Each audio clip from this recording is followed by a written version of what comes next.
Première idée reçue, le handicap, ça se voit. C'est statistiquement faux. Sur l'ensemble des personnes dont le handicap est reconnu administrativement, 45% portent un handicap moteur. Ce qui veut dire que la majorité des handicaps ne sont pas d'ordre moteur. 20% des personnes handicapées souffrent d'une maladie invalidante, comme du diabète, de l'épilepsie ou de l'hypertension à un degré invalidant.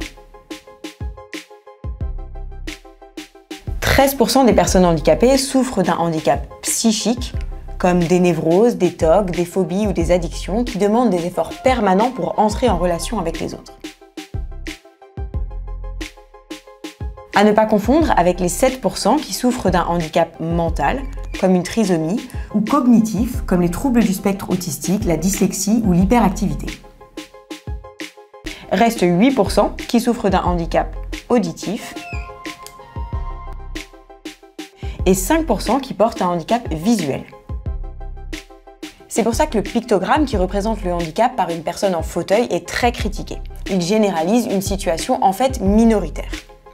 D'ailleurs, handicap moteur ne veut pas dire handicap visible. En fait, 80% des handicaps sont invisibles. Pourquoi c'est important de corriger cette mauvaise représentation? Pour comprendre que recruter des personnes handicapées, dans la majorité des cas, ça n'a rien à voir avec le fait d'aménager des rampes d'accès pour les candidates et candidats en fauteuil. Il s'agit plutôt d'adapter l'environnement de travail ou ses modalités d'exercice à des situations moins connues et plus stigmatisées.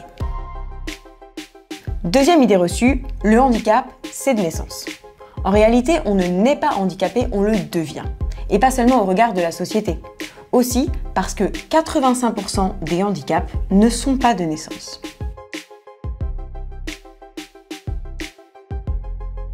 30% des handicaps ont pour cause la vieillesse, ce qui signifie que la majorité des handicaps surviennent au cours de la vie active, à la suite d'un accident, du travail ou autre, typiquement lors du trajet entre le domicile et le lieu de travail, ou proviennent d'une maladie qui s'est déclarée à l'âge adulte. Promouvoir l'emploi des personnes handicapées, c'est très souvent une question de maintien dans l'emploi d'une personne qui est devenue handicapée au cours de sa carrière. C'est notamment le cas pour les ouvrières et les ouvriers, qui à eux seuls représentent 60% des accidents graves qui entraînent des séquelles permanentes. Et alors se pose la question du reclassement, des compétences, de la formation.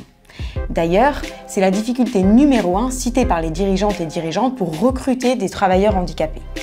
Trouver des profils qui correspondent aux compétences qu'ils recherchent. Ceci dit, ça ne devrait pas être très difficile à trouver.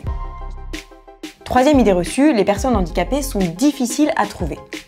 Il y a 5,7 millions de Françaises et Français en âge de travailler et qui ont un handicap. Si ça ne vous parle pas d'instinct, sachez que c'est exactement le nombre d'habitants cumulés des villes de Paris, Marseille, Lyon, Toulouse, Nice, Nantes, Montpellier, Strasbourg, Bordeaux et Lille. Autrement dit, il y a autant de travailleurs handicapés potentiels que d'habitants dans les 10 premières villes françaises. Donc les travailleurs handicapés ne sont pas difficiles à trouver, encore faut-il qu'ils aient le bon profil. Par contre, ils peuvent être difficiles à identifier ou à s'identifier eux-mêmes. Peut-être qu'une personne diabétique qui doit s'absenter pour ses piqûres se perçoit davantage comme une personne malade, comme une patiente, que comme une personne handicapée. C'est d'ailleurs ce que nous ont raconté plusieurs directrices des ressources humaines. Leurs salariés ne trouvent pas toujours un avantage à déclarer leur handicap. On peut donc imaginer qu'il y a plus de travailleurs handicapés que ce que les taux officiels racontent. Quatrième idée reçue, les personnes handicapées représentent une dépense sociale, alors qu'elles sont avant tout une puissance économique. On compte en 2020 48 milliards d'euros de dépenses liées au handicap. C'est beaucoup, mais ça reste 4 fois moins que le pouvoir d'achat des personnes handicapées. On l'a calculé grossièrement en multipliant le nombre de personnes handicapées en âge de travailler par le salaire moyen en France. 223 milliards de pouvoir d'achat, ça reste 20% de plus que le chiffre d'affaires de Google en 2020. On s'est amusé à un autre calcul. Si on ramenait le taux de chômage des personnes handicapées au niveau national, cela injecterait chaque année dans l'économie entre 3 milliards d'euros si elles sont payées au SMIC et 9 milliards d'euros si elles sont payées au salaire moyen. Tout ça montre qu'intégrer les personnes handicapées, c'est un impératif économique pour le pays, mais aussi c'est ce qu'on va voir maintenant pour les entreprises. 5e idée reçue, embaucher des personnes handicapées, ça coûte.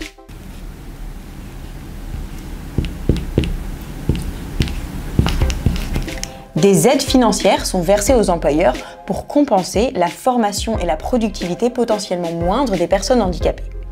Et une étude de France Stratégie a démontré que déployer plus d'efforts pour embaucher plus de personnes handicapées ne nuit pas à la performance économique et financière des entreprises.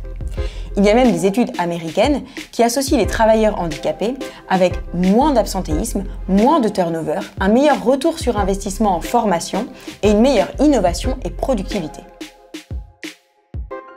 Vous comprenez maintenant que pour atteindre l'objectif de 6% de travailleurs handicapés, il est grand temps que les employeurs, comme la société, donc vous et moi, déconstruisions nos représentations erronées de qui sont les travailleurs handicapés.